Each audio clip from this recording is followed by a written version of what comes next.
Welcome to a special episode of Getting Heated. This week we are featuring the most talked about topics ever debated on the show. First up, after this video went viral of jet skis being launched into the air, plenty of controversy followed about the false confidence safety vests provide. Ross Williams was not shy about his opinion. Now with jet skis, full-blown kooks are just zipping out into the lineup. And we are revisiting a clash of opinions about the best Australian surfer on the men's championship tour. Morgan, you're going to end up in the final five. Plus, huge airs might get big scores from the judges, but didn't get scored well by Taylor Knox in this debate. I do think there has been so many errors that it's completely watered down. Finally, Kelly Slater gets heated about rivalries on tour. Where did they all go? It's fun to see guys who just really don't like each other. Now, to take us through these controversial debates, here's Coco Ho. Hello everyone, and welcome to this special edition of Getting Heated. As you all know, this is a place for debate and discussion on all things surf related. Sometimes the topics get pretty spicy and the debates can get heated. So this week we've rounded up the most talked about heats ever debated on the show. Let's start with the controversial opinions Mick Fanning and Ross Williams shared when asked the question, does wearing a safety vest give too many inexperienced surfers false confidence? I think Ross is still getting comments about this one.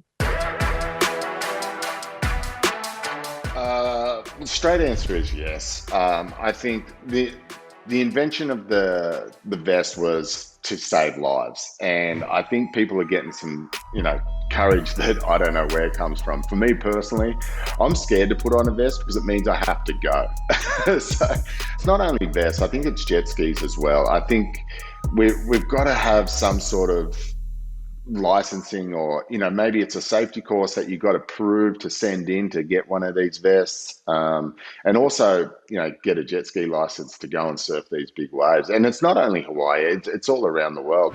There's no way I'm going to disagree with you on this one. 100% there needs to be some sort of, for lack of a better term, governing for not only vests, but I agree with you, Mick, definitely jet skis to me is where the problem is. Vests do nothing but save lives. It does give you a bit of a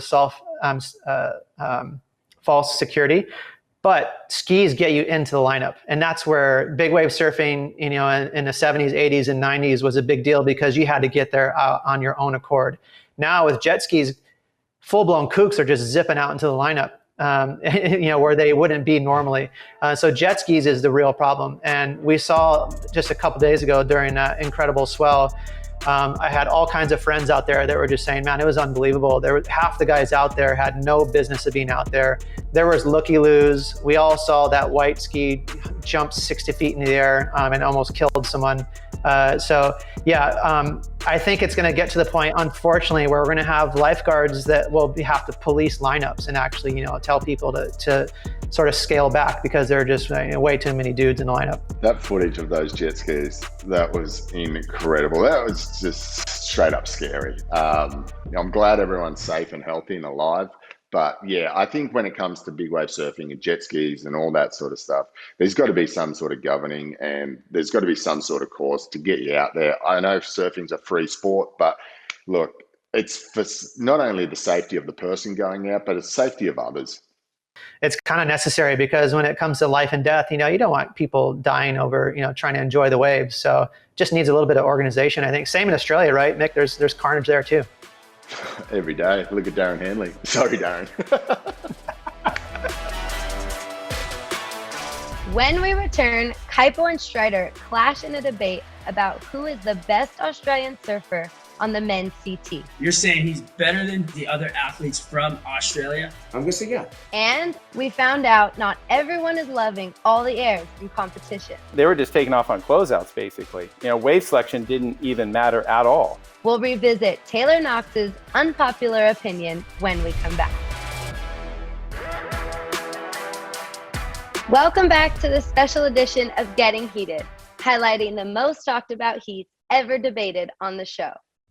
Shortly after the Jeep Surf Ranch Pro, we saw Australian rookie Morgan Cibilic move up the rankings to number 4. This led us to debate the simple but controversial question. Is Morgan Cibilic the best Australian surfer on the men's TT? WSL commentators Kaipo and Strider had a lot to say about that. Number 4 in the rankings, coming out blazing as a rookie. And that's really, really hard to do, your rookie year, to have the headspace to perform under all of that pressure and being on the big stage and taking down some big names. Morgan Cibilic, with his rock solid surfing, is a force to be reckoned with. All right, I like it. I guess the leaderboard doesn't lie, but I have to say that I don't think he is the best Australian surfer on tour right now. I feel like he's had some very lucky calls that went his way. He surfed against Arcal and they were like tied up, and he got the nod. And then he surfed against, it was Italo, and they called an incomplete for Italo, where, there's just so many different things that happen in the events that I feel like also he's done really well in the new events. And when it came down to the events that we have seen on tour, we have yet to really see him rise up in those events. So at the moment, where he sits at number 4, I don't think he's going to be there. I actually don't think he's going to be in the top 5 when it comes right down to it, to the finals day. Well, that's your opinion, Strider. I mean, yeah, that could be true. But so far, so good, smooth sailing. And I just like the fact that he's getting rewarded for fundamental surfing and strong fundamental surfing with really good technique and really good body mechanics, great turns. And I think the judging has reflected in that. I think we're going to see more from Morgan Cibilic, and maybe free surfing and throughout other genres of surfing, putting together clips and everything, you can have better surfers. But you said it, the rankings don't lie. Well, I think that Julian is going to come back. I feel like Owen and Ryan Callanan and even Ethan Ewing, all of those guys are going to be I think coming back strong towards the end here, and I feel like he's not going to actually solidify a space where he's at. I don't know. Is he going to be in the top 5 come finals? I think he has a pretty big chance. Kaipo, you didn't answer the question. No, okay. I said yeah. I'm going to go yes, Strider. I'm putting good juju out there for Morgan Cibilic. Morgan, you're as good as anybody else on tour, Morgan. You have a strong mind. You have strong fundamentals. You keep to your game, and you're going to end up in the final 5, Morgan. And you think that Morgan is better than Julian Wilson, Owen Wright, Ethan Ewing, and Jack? I think when we say better, we're talking about in competition, in with a jersey on. And he's shown that he's got that steady mind, and he's got this great set of surfing fundamentals. At the end of the year, you're sticking by that comment right there. I got to do it. And I love a feel-good story. So what a great feel-good story. I want these feel-good stories. I love it that he came off of the QS. Nobody even knew his name, how to say his last name. Who is this kid? Blew up Haleiwa, blew up Sunset, made it on the World Tour, and now he's sitting number 4 in the rankings. I love that story, and I want that story to have a beautiful fairy tale ending. Well, Kaipo, you know what happens when you put your heart out there? It gets broken. That's true. Oh. I'm pretty sure Kaipo and Strider argued for another hour after we finished taping. Now over to another highly talked about heat between Mick Fanning and Taylor Knox. We know huge errors can get big scores from the judges, but we asked the question from a fan's perspective. Are all the errors in competition making it too predictable and less exciting to watch? Taylor Knox did not hold back. I do think there has been so many errors that it's completely watered down. You have Instagram, you have the contest, you're just seeing so much that you forget some really incredible errors because there's so much and it's so diluted. My thing is I'd like to see some less errors and some more technique and style in between them, because a lot of times what I'm seeing is they're telegraphing the errors. So you know it's coming. Yeah. Some airs stand out. Medina's at Newcastle stood out. Yago Dora's at Rottnest stood out. And I think Carissa Mora's at Newcastle was huge too, especially for the progression of girls surfing. I mean, really, really amazing airs now just become commonplace. So it's like, maybe they could mix it up and, do some double hand back, huge carves like Dane Reynolds did at Haleiwa that one year, or, something different, because it's just too much. I'm like numb to it, and I shouldn't be numb to it. It should be held in a little bit of a different standard and held back a little bit, just so when you do throw one, it's more of an impact. Yeah, look, I think what's happened is that the airs have come commonplace because you've got guys like Gabe Medina, you've got Italo Ferreira, and they're taking off on closeouts and doing an air and minimum of getting a 6.5. And I think that's where the judges sort of have to start looking a little bit at the point where, okay, how high are they actually getting out of the water, or are they just spinning off into the flats? I felt like Italo was a bit guilty of that in the first couple of events, where he was just spinning straight off into the flats, and the minimum 6.5 just straight like that on a straight closeout, and so kids are seeing these things and just going, well, that's how I get scores, that's how I'm going to win events. So I feel like what you're trying to explain here is something that the judges will have to control, but I think airs these days are just like having a forehand hack for us back in the noughties. That's something that it was just part of the equipment. And look, I was always guilty of someone who everyone would say I'd do the same turn over and over again to get scores. And yeah, look, I was guilty of that. I knew how to get my scores. So I think that's the way that the surfers are looking at airs these days, and that's how that's how they're getting through heats. And you can't blame them. If they're going to get the score, they're going to keep doing it. So there's going to need to be a different philosophy on the tour. They're going to have to come together, the surfers and the judges, and are going to have to make a decision like, hey, we need to, for bettering the sport, we're going to need to do things a little differently. We're going to score you guys a little differently. We want to see not just the air spin to flat to claim. Like I felt like I watched 150 of those during the Aussie leg, where they were just taking off on closeouts, basically. Wave selection didn't even matter at all. And granted, they were surfing beat breaks, and they weren't surfing snapper, and they weren't surfing bells. I just don't want to see the hyperactivity between taking off and the air. I want to see some more flow and some more technique and style. It seems like a lot of times it's just take off, fly down the line to the end section, boost. And, you might miss a section or two in between there. Might be a few years before we see that. When we return, we're going deep into a topic that picked up a lot of attention when Kelly Slater talked about the need for heated rivalries on tour. We'll be right back. Oh my God.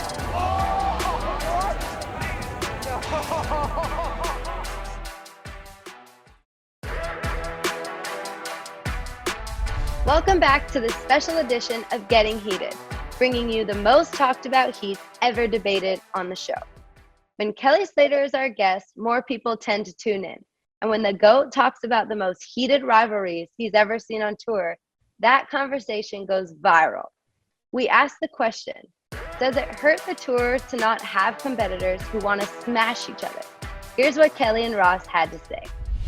Stepping away from it and just being a fan on the sidelines watching, it definitely takes away from it, I think. You like that animosity between people because it just builds up that tension. Like I said before, I watch a lot of UFC, and I love those fights where there's two guys that just hate each other. But then afterwards, they hug it out and high five, and they're like, you know what, he got the better of me or whatever. When you leave it all in the ring or in the water, I think that's exciting for people. But it's fun to see guys who just really don't like each other sometimes, although Andy and I became friends, in the later years, there was times we just genuinely didn't like each other at all. Like I had times where I couldn't believe that some of my friends were friends with Andy. I was like, how are you even friends with that guy? And I'm sure he felt the same way, you know, but that's because you build this wall and you don't want to know that guy. You want to demonize and make them the enemy because you want to figure out their weak points and you want to try to figure out how to expose those. And you know, you gotta kind of internalize some of that. For instance, right now, John and Gabriel, I think they're kind of friends, you know, but I also know that they're both going for the same thing. So whether they're honest about it or not, they want the same thing and they want to do whatever they can to beat the other guy to have it. You know, Ross and I always, every few years, will bring up this thing where there was a top 44 review Derek Hine used to do, and Shane Dorian was one of the guys doing it. And I think it was, I won't even say who it was. They asked Shane about a certain surfer, and Shane didn't know the person's name. And Shane goes, "Who the hell is that guy? I want that guy in a heat." And they got each other in the first heat, at the first event, and then the guy smashed Shane. And not everyone in Australia knew that, but we all knew that, and we just thought it was hilarious and funny. And you know, Shane looks back and laughs about it now, but those are the things that bring up those really interesting battles between two people. That being said, you know, maybe the best example was sort of that disdain that you and Andy had for each other, especially on Andy's side. You know, Andy had a bit of a dark side to him, and it's really fun to watch because it's just one more thing to sort of, as a fan, it's one more thing to cling to, not just the performance. Because we don't have a lot of shit talkers nowadays, but we do have some amazing surfers like John and Gabriel is the perfect example. I would say that's the Tom Curran and Aki of our time, or of 2021, you know, where surfers that surf very different. Curran was flowy and had beautiful style, was very quiet. Aki was a little more rough around the edges and surfed so different, you know, regular, goofy. So that contrast is something that a fan can really hold on to. So it doesn't always have to be about, you know, talking trash, but it does help. Like you pointing that out, like John is a very sort of quiet, reserved type of person.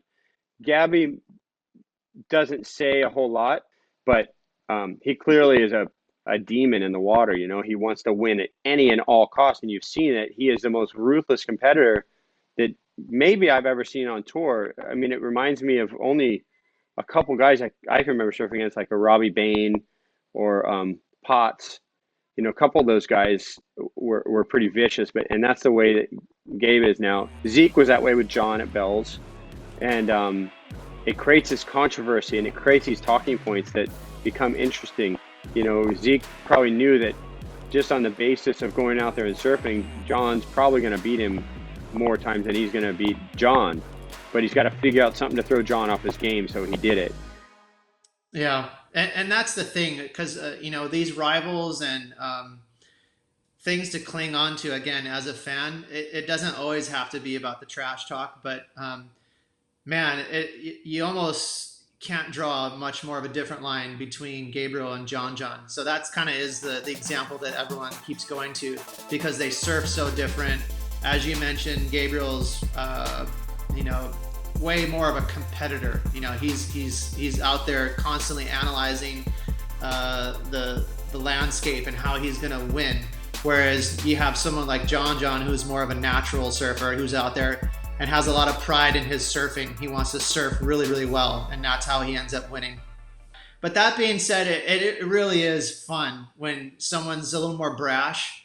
You mentioned Aki and how he made that statement. I can kind of see even maybe Morgan Cibilic being a little, like you mentioned, his phone call to you, just kind of, you know, something funny with his friends. So he obviously has that cheeky side to him. So I look for that as a fan. That's fun. I hope that stays around, because that is like a little bit of a tribute to the 80s. I have two quick little stories at heats. One was in France in 1990 in Hossegor. I'm surfing against Gerlach, and he and I had this heat, and he's winning the heat, and I had fallen on a couple waves, and I didn't need a very big score to beat him. I needed about a 5, and I had priority. And this perfect wave, the best wave of the heat, comes right to me. Actually, sorry, to both of us. He has priority. I'm getting my stories mixed up. He has priority. We're paddling, and I can see he's going to miss it. And I'm paddling just inside of him, and he misses it, and I catch it, and I stand up, and I start almost laughing because I can't believe my luck. All I have to do is ride this wave. I'm gonna beat Gerlach. And I know you guys should bleep this, but all of a sudden I just hear him go, as loud as he could from behind the wave, and I dug my rail and fell, and he beat me. And I was just like, oh my God, I just let it go. He just totally threw me off my game. And I had another one with Potts in early 90s, maybe 94. And he was riding Twinsers. I don't know if you remember that phase. He was riding those 4-fin Twinsers, and it was barely breaking. It was sort of fun, small little rights with these south wind. There's these little wedges, and I thought, oh, I think I could battle with him today. You know, I think I could feel good. And I got in the lead to start, and Potts got a really good score, and he came back out. And there's no one. It was rainy and cold on the beach. No one really on the beach, and no one in the water at all. And Potts comes and sits closer to me than I am to this computer right now, and he's like basically rubbing shoulders with me, and I just thought, man, I can't deal with this tension. It's like, and I had already beat him a year or two before in locking out, and I was like, I couldn't deal with the tension, so I wanted to make a joke and be like, I heard him say on the mic, Martin Potter, you need like a 1.3 to pull in the lead, and I just wanted to go, do you think you can get it? Just to break the tension, but I was too scared of Potts because he was like big and scary and hairy and stuff. Those were two great Kelly moments that I don't think I would have learned unless you told us today. There's a lot more where that came from. Believe me, 30 years on tour, I got some stories. Those were some amazing stories told by Kelly that I truly never heard before. And that does it for the most talked about heats ever debated on the show. Tune in next time when we unleash the most hilarious and funniest moments ever had. There have been a lot of good laughs. Hope you enjoyed this special episode. We'll see you next time.